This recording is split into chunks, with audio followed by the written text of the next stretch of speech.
Hello and welcome to the Writers Week at the Daily Brief, where all of us have decided to take a little bit of a break. So we're introducing you to the writers in our writing room who are behind all the words that you hear every day. Today we're introducing Krishna Lohia. Krishna is the reason that the Daily Brief exists. Krishna wakes up at 6 a.m. every day and then looks through the news for hours and hours, which is why we can do any of what we do. So to begin with, Krishna, you're up at 6 a.m. Right. We all join you at 11 a.m. What happens between 6 a.m. and 11 a.m. in your head? Right. So the idea is basically this: as we all do, I look through a bunch of these news, whether it's ET, Money Control, FT, Bloomberg, some brokerage reports, and all of these things. Now, some of the things catches my eye. Some of these things I just see and just move on from that.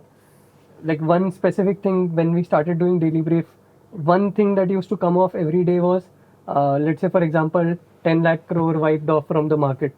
Now this is something that I would have shared then, but not now, because this is gas. There's nothing like what do you? It's yeah. If it's a day one, then it's a good share. If it's your day, whatever 100 or whatever, it's a bad share. What we sort of look for is something that has economic impact, affects a lot of people, or something that is very interesting. Let's say a day before yesterday, I remember I shared something about Waymo, the self-driving car. It had halted. There was a traffic jam or something because there was a blackout in San Francisco. Now this is very interesting. You don't really think about this. Now why did this happen and all of this? But the thing is, because of the time constraint we operate in, and there were only two writers that day, we decided to not do a self-driving story. But the thing is, this piece of news will remain somewhere in my memory, and it will come of use when we, let's say, do a primer on self-driving. Now, this is not an Indian story per se, but we do global stories, and this is very interesting.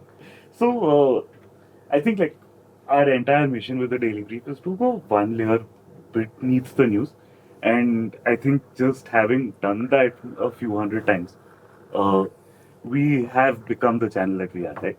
So, I think essentially the entire Daily Brief journey and all the value that we create happens between the time that you say that, hey, check out this piece of news, it sounds interesting, to what gets published on YouTube, Substack, etc.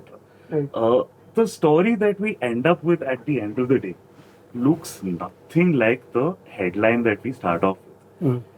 There are so many headlines that you don't even like, sort of even, you have no idea that there's a story behind what sounds like fairly insignificant. Have you had moments like this? And how do you like even spot a headline that you realize will make a story even though the headline doesn't advertise that? Right. I think all of us have this moment. I think maybe he shares something, which I don't see anything. Like there's no story, but we discuss and we find there is actually a lot of meat, a lot of context that we don't even know. I think this happens on a weekly basis also. But one particular thing I remember is not something that I shared, but something Mani shared. He had joined us and he was, looking through news. And one thing that he caught his attention was Botswana's president saying that we'll take over De Beers and sell it. Now, this is very interesting comment. Why would a president say that we'll take over the largest diamond company, take it over and sell it? Now, I had done fair bit of research on lab-grown diamonds, where the industry is going, but I had no context about historical, aspect of things like the origins of De Beers, the broader context around it. Now, this is actually one of my best stories. Also, the fall of De Beers. I think the title is. I think that was just one comment which expanded into a 3-day research of sorts. I, uh, I watched a documentary. I watched a bunch of videos. I found some old blog written by a journalist who was tracking De Beers very closely, and it was extremely lengthy. And it was just talking about how De Beers sold itself to the people, the marketing gimmick and all those things. I mean, that is one instance, I think. I think like that is the entire delta, right? Like, Right. you keep reading the news and you develop an instinct for what sounds odd. You know Yeah, exactly. Yeah.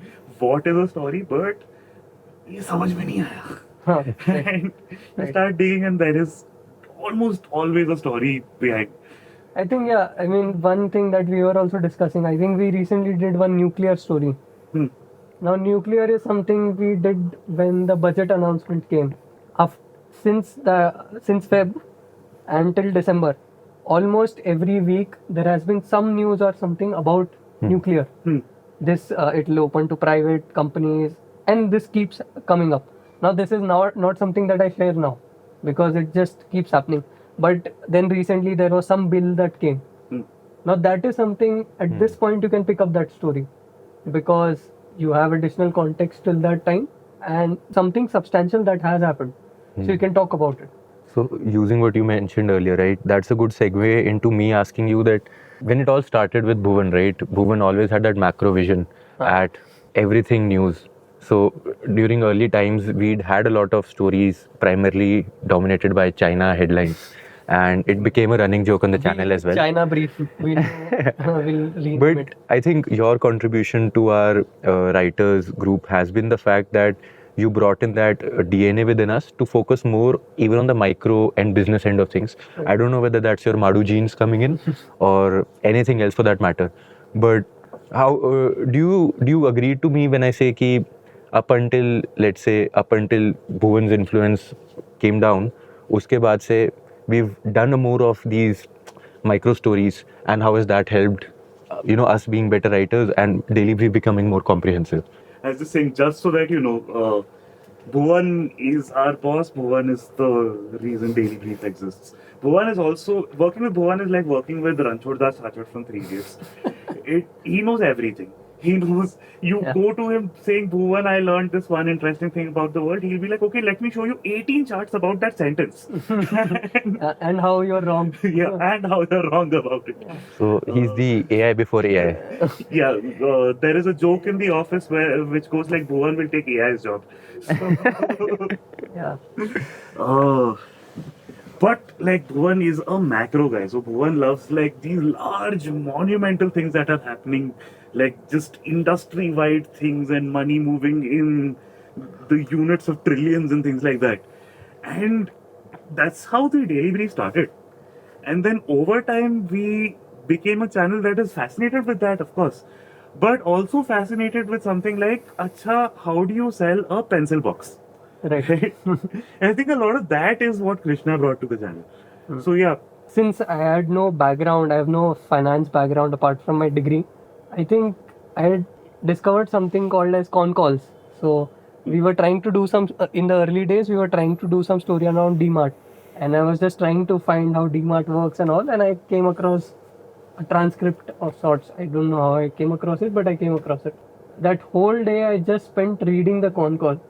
And the understanding that I got of how DMart works, what's the business principle, the philosophy, how the management thinks, how they're adamant on doing something and not doing something, which was very clearly outspoken. That is where the first hand learning came.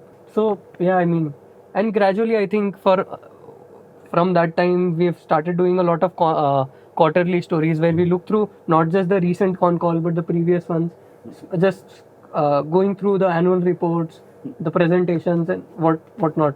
So I think, yeah, I mean that. so what catches your eye when you're going through a con call? Because I think like what all the experienced investors tell you are that, oh no, con calls are bullshit, management just give guidances that they also don't know how they'll happen. So, I mean, like from what what I've heard from outside Zerda, Right. right? Con calls are almost like management advertisements that analysts participate in because they need a job.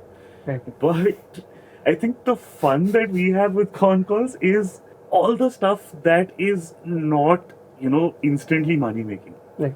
Right? What are you looking at, like when you're looking at a con call? I mean, yeah, there's a lot of gas. I mean, in the con call, the guidance. I mean, we can pass through that. The one thing that I remember was, let's say, from the Maruti con call, they had said something that this quarter we saw people coming in with helmets.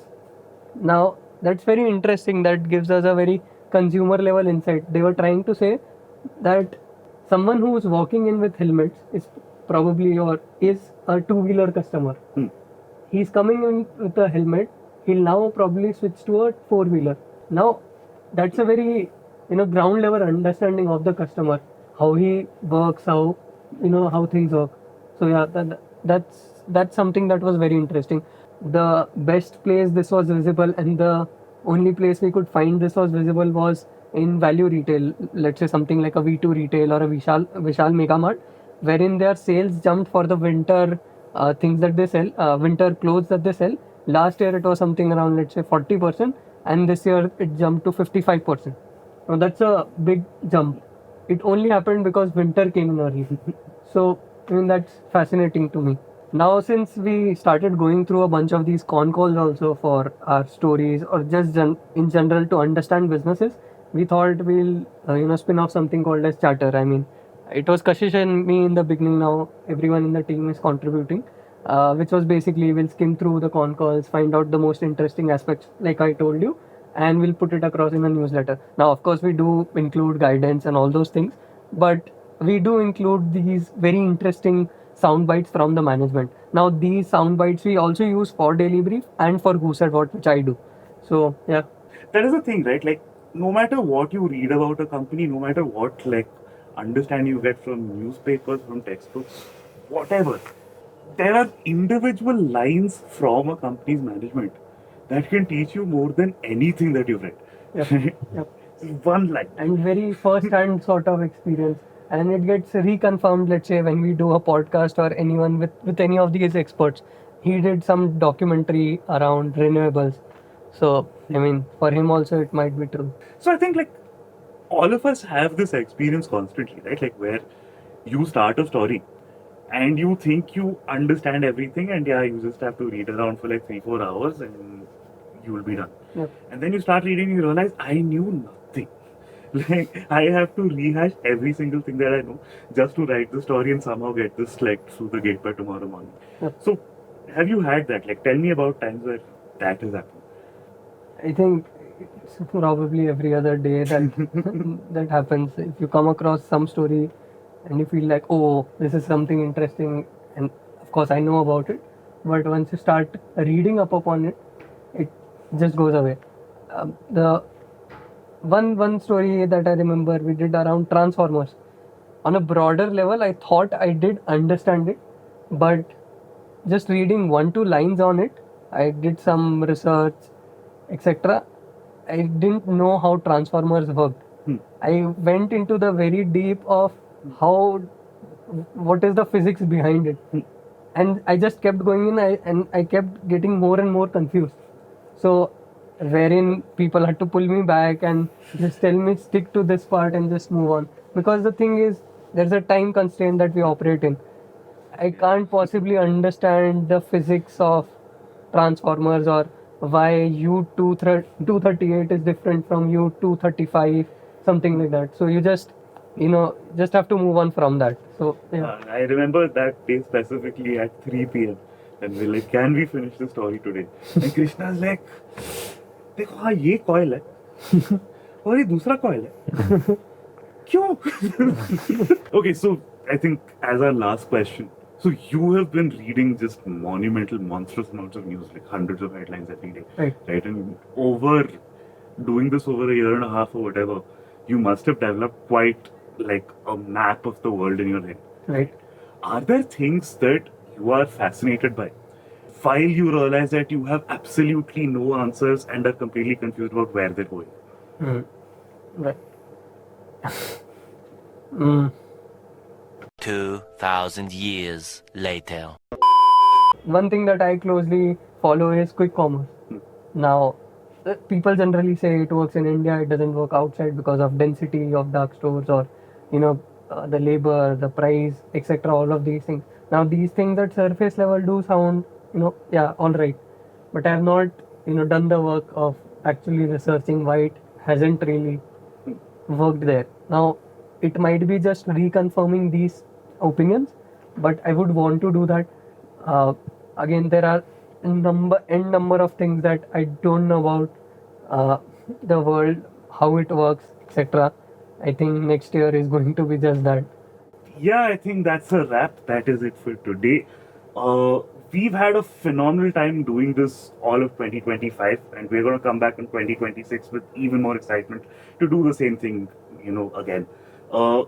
You guys have been here with us through this entire journey, and I'm sure you guys have a lot to tell us about how we can do better, what we can do ahead, etc. So do let us know in the comments whatever thoughts you have for the team at Daily Brief, and we will make sure to sort of bring it into action in the year coming ahead. Yeah. Thank you so much. Thanks for watching us. Leaving comments and giving us feedback constantly. And thanks for making sure we're employed.